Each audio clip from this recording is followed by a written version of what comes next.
by Samuel Langhorne Clemens. Known to the world as Mark Twain, the Almighty has said, no doubt. Now here are these two unaccountable freaks. They came in together. They must go out together. I'm talking about Halley's Comet and me.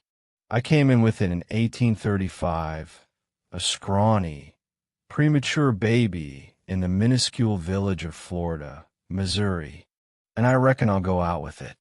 It would be the greatest disappointment of my life if I don't. So, as that fiery rock makes its grand return to my bit of sky, it seems a fitting time to set down the story of my own peculiar orbit through this world. You know me as Mark Twain, a name I borrowed from the riverboat life that truly formed me. It's a leadsman's call, meaning 2 fathoms, or 12 feet, safe water. But my given name is Samuel Langhorne Clemens. I was the 6th of 7 children born to John and Jane Clemens, though only 3 of my siblings and I would make it to see what passed for adulthood in those days. Life back then was a flickering candle. You never knew when a strong gust would put it out for good. My sister Margaret died when I was 3, and my brother Benjamin followed a few years later. These goodbyes started early and never much stopped. When I was 4, my family moved to Hannibal, a port town on the great Mississippi River. That river was the main artery of my youth, a flowing, muddy, magnificent storyteller. It brought the world to our doorstep, steamboats like floating palaces, rafts carrying rough, colorful men, and whispers of distant cities like New Orleans. Hannibal, which I later dressed up and called St. Petersburg in my books, was the whole world to me then. It was a town of drowsy summer afternoons, whitewashed fences, and the ever-present drama of life and death, all played out under a Missouri sun. School was a chore, a kind of temporary prison, but the river and the woods were my true education. My father was a lawyer, a stern man who rarely smiled. He held the title of Justice of the Peace for a time, so I got an early education in the peculiar follies of human nature by watching the townsfolk bring their squabbles to his office. We were a family that held our heads up, but the wolf was never far from the door. We even owned a slave, a man named Jenny, which was a common enough thing in Missouri at the time, though it seems a strange and terrible poison to look back on now. I spent many of my boyhood summers on my uncle's farm, playing the slave quarters, listening to their stories and spirituals. Those experiences planted seeds in me, seeds of doubt about the rightness of one man owning another, that would take many years to grow into the convictions you see in my later work. The bottom fell out of my world when I was 11. My father died of pneumonia, and the hardship that had always been sniffing at our heels finally broke down the door. My schooling, such as it was, came to an abrupt end. I had earned my keep, so I became a printer's apprentice for the local newspaper. It was tedious work, setting type letter by letter, but it had an unexpected benefit. My job was to arrange the words for every story, which meant I had to read everything that came through. News from around the country, funny stories, political arguments. The print shop became my library and my university. I'd set type all day, my fingers stained with ink, and at night, I'd read by the light of a weak lamp, traveling the world through the pages of books. In 1851, my older brother, Orion, who had a heart full of big dreams that his pockets could never quite finance, bought the Hannibal Journal. I went to work for him, setting type, and, when he was away, try my hand at writing sketches. It was then I first learned the power of a made-up name. I signed one of my pieces W. Epimenandus Adrastus Perkins, a name so grand it was bound to get a laugh. It felt like putting on a mask at a party. You could say things you'd never dare say with your own face showing. But a boy's ambition is a restless thing. Hannibal, which had once been my entire world, started to feel like a cage. The river called to me, not just with the promise of adventure, but with the allure of a specific, glorious career. From the time I was a boy, all my friends and I had but one permanent ambition: to be a steamboat man. The pilot, a man who could read the river's secret language, was a king. He was the most independent man on earth, a lord whose single word could send a giant boat straining against the current. At 17, I packed my bags and left Hannibal, working as an itinerant printer in St. Louis, New York, and Philadelphia. I was seeing the country, but my heart was still on the Mississippi. In 1857, I finally gave up the printing trade to pursue my real dream. I persuaded a veteran pilot named Horace Bixby to take me on as his cub, his apprentice.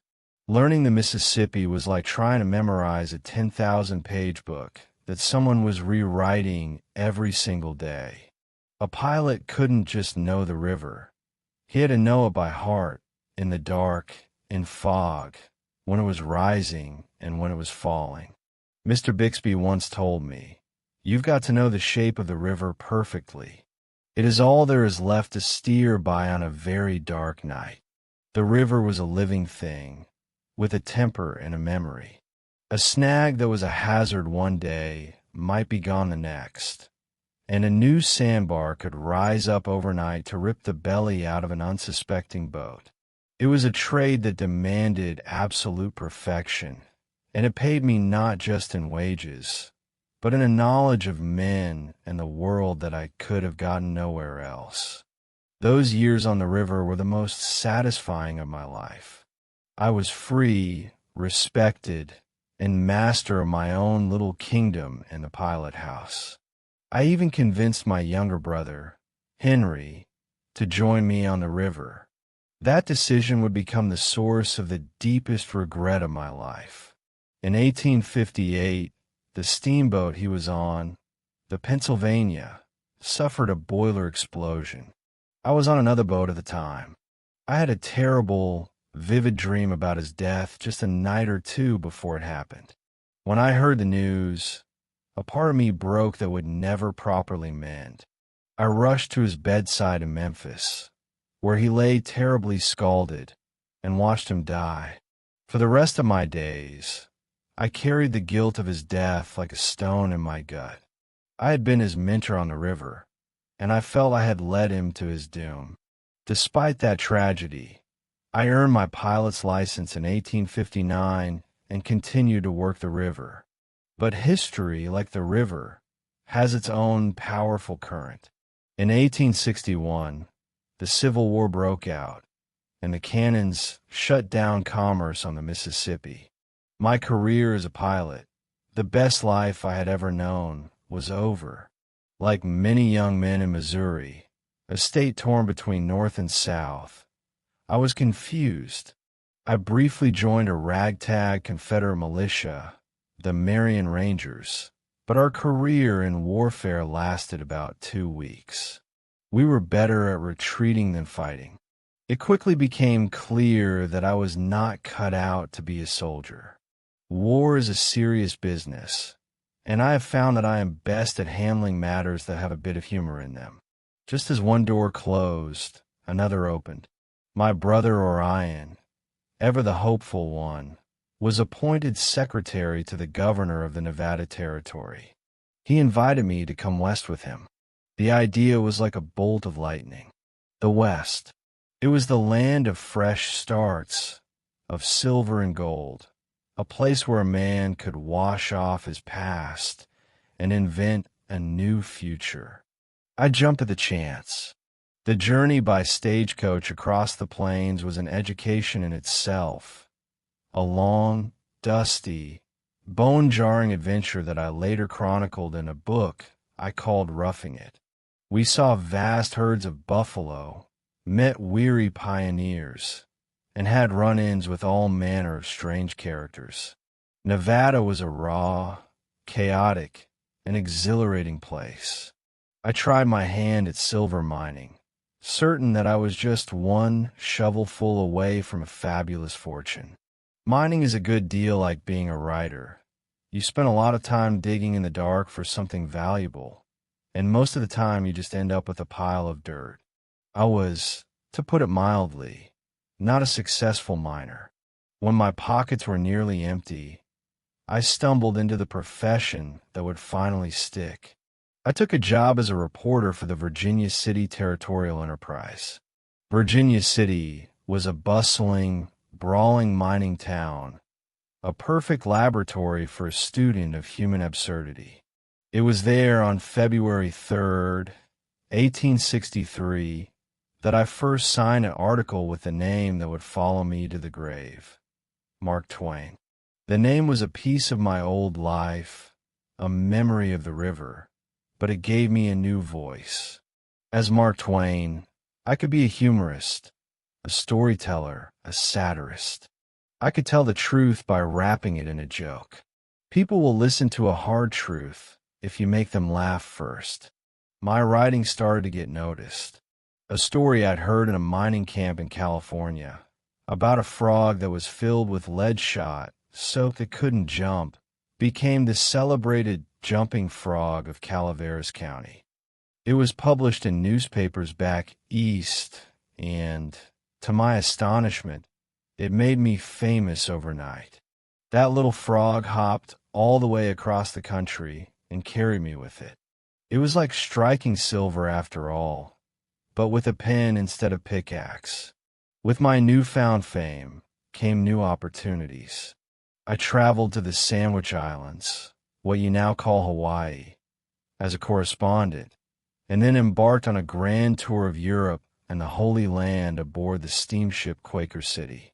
I went as a journalist, but also as a professional innocent, a representative of the New World come to see the wonders of the Old. The book that came out of that trip, The Innocents Abroad, poked fun at the sentimental ways American tourists looked at Europe's ancient landmarks. It was a success because it was honest. I wrote what I and my fellow passengers were really thinking and feeling, not what we were supposed to think and feel. The book sold and sold, and for the first time in my life, I was not just famous, but on my way to being wealthy. It was on that Quaker City voyage that my life took its most important turn. A fellow passenger, a young man named Charlie Langdon, showed me a miniature ivory portrait of his sister, Olivia. I looked at that delicate, serious face and fell in love on the spot. When we returned, I arranged an introduction. Olivia, Livy as she was called, was everything I was not. She came from a wealthy, educated, and devoutly religious family in Elmira, New York. She was refined, gentle, and proper. I was a rough-around-the-edges Westerner with a fondness for cigars and swearing. Her family looked at me as if I were a creature from another, much wilder, planet. I courted her with the same tenacity I'd once applied to prospecting for silver. I wrote her letter after letter. She rejected my first proposal of marriage, but I was not easily discouraged. I saw in her a goodness and a stability that my own rambling life lacked. She was my port in a storm, the center around which my chaotic world could revolve. To the surprise of many, including, I suspect, her own family, she eventually said yes. We were married in February of 1870. Her father, a man of great wealth and generosity, bought us a beautiful house in Buffalo, New York, and gave me a loan to buy a stake in a newspaper, the Buffalo Express. Livy was not just my wife. She was my editor, my conscience, and my best friend. She civilized me, sanding down my roughest edges. Some people said she took the fire out of my writing, but they were wrong. She gave my work a heart and a moral compass it might otherwise have lacked. She would read everything I wrote, pencil in hand, and mark out the passages she thought were too coarse or profane. I usually, but not always, accepted her judgment. Our life together, however, was woven with threads of deep sorrow. Our first child, a son named Langdon, was born prematurely and died of diphtheria at just 19 months old. The grief was a physical weight, a constant ache in our hearts.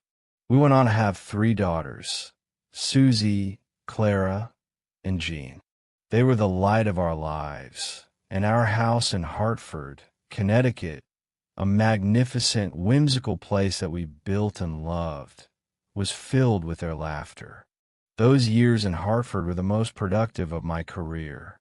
It was there that I wrote The Adventures of Tom Sawyer, a hymn to the boyhood I remembered, or perhaps the boyhood I wished I had.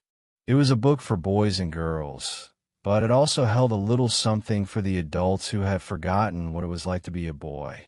Then came what many consider my most important work, Adventures of Huckleberry Finn. With Huck and the runaway slave Jim on their raft, I drifted back to the Mississippi of my youth. The book was a way for me to grapple with the great sin of my country, slavery, and the hypocrisy of so-called civilized society.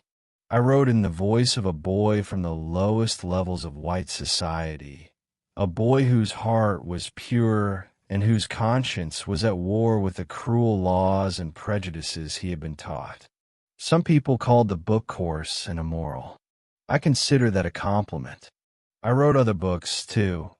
A Connecticut Yankee in King Arthur's Court, The Prince and the Pauper, and a memoir of my river days, Life on the Mississippi. I became one of the most famous men in America, a public figure known for my white suits, my wild hair, and my humorous lectures. Fame is a strange and demanding master. It's like being a bear in a cage. People come to stare and poke you with sticks, and you are expected to perform. But it also gave me a platform. I could speak my mind on politics, religion, and social injustice, and people would listen, even if they didn't always like what they heard. For all my success as a writer, I was a dismal failure as a businessman. I had an unfortunate fondness for new inventions, a weakness that would prove my undoing. I poured a fortune, my own money, and a great deal of Livy's into a contraption called the Page Compositor. It was a mechanical typesetting machine of incredible complexity, a magnificent, beautiful, and utterly impractical beast. James Page, its inventor, was a mechanical genius, but he was always just one small tweak away from perfection, a tweak that always required more money. For years, I fed that machine cash as if it were a hungry furnace. My enthusiasm for technology was nearly matched by my financial ineptitude. At the same time, I started my own publishing company, convinced that publishers were pirates who robbed authors blind. We had one tremendous success, publishing the memoirs of President Ulysses S. Grant, a book that earned a fortune for his widow. But nearly every other book we published was a flop. I learned that just because I could write a book didn't mean I knew how to sell one. By the early 1890s, the financial storm I'd been brewing for years finally broke. The Page Compositor failed, my publishing house collapsed, and I was ruined. I declared bankruptcy, owing a mountain of money to creditors. The newspapers were filled with headlines about my failure. It was a public and profound humiliation. The law would have allowed me to walk away from my debts, but my own sense of honor and Livy's would not. I was determined to pay back every single penny. And so, at the age of 60, when most men are thinking of retirement, I set out on another grand adventure. I embarked on a round-the-world lecture tour, a journey that would take me to Australia, New Zealand, India, and South Africa. It was a grueling trip, but it was the only way I knew to earn the money I needed. Livy and my daughter Clara went with me. All across the globe, I stood on stages under hot lights, an old man telling jokes and stories to pay for his foolishness. It was a performance, but it was also a penance. The tour was a financial success. With the help of a new friend, the Standard Oil executive Henry Huddleston Rogers, who acted as my financial advisor, I managed to pay off all my creditors in full. It was one of the proudest achievements of my life. I had reclaimed my honor. But just as we were emerging from our financial darkness, a personal tragedy plunged us into a despair from which we would never fully recover. While we were in England at the end of our tour, we received the news that our beloved daughter Susie, who had stayed behind in America, had died of meningitis. She was only 24. She had been the most like me, a writer, a thinker, a bright and sensitive soul. The light of our lives went out. After Susie's death, we could not bear to return to the Hartford house, so full of her memory. We closed it up and became wanderers, drifting through Europe for years, a family in exile from our own happiness. The sorrows kept coming. My dear Livy, whose health had always been fragile, grew weaker. We moved to Italy, hoping the climate would help her, but she died there in 1904. When she died, I felt as if the world had ended. She had been the anchor of my life for more than 30 years. Without her, I was simply adrift.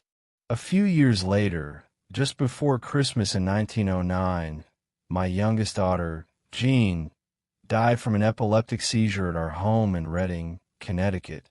Of the 5 people who had made up my world, Livy, Langdon, Susie, Clara, Jean, only Clara remained.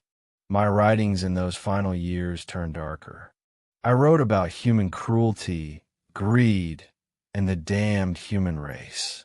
The humor was still there, but it was black, the humor of a man who had seen too much of the world's foolishness and his own. I began to rail against imperialism and became a vice president of the American Anti-Imperialist League, speaking out against my own country's ventures in the Philippines. Some call me a traitor, but I believed it was the highest form of patriotism to criticize your country when you believe it was wrong. I have outlived my wife, 3 of my children, and most of my friends. I have outlived my own ambition. I am an old man, waiting. I built a final house in Redding, Connecticut, and called it Stormfield. It seems a fitting name. I have seen a great deal in my 74 years. I have watched this country transform from a collection of states ripped apart by war into an industrial power. I have been a printer, a pilot, a miner, a reporter, a lecturer, an author, a publisher, and a bankrupt. I have been celebrated as a genius and derided as a fool. I have known great love and unimaginable loss. And now, as I write this, the comet is returning. That strange, fiery visitor that lit the sky at my birth is making its way back across the heavens. I feel my own journey is coming to its end. A man's life is a bit like a river. It starts as a small trickle, finds its course, sometimes meanders, sometimes rages, and eventually it all flows into the great, unknown sea. My own current has grown slow. I'm tired. I said I expected to go out with the comet, and I rather look forward to it. There's a certain tidiness in it, a pleasing symmetry. The Almighty has a flair for the dramatic, after all. He invented it.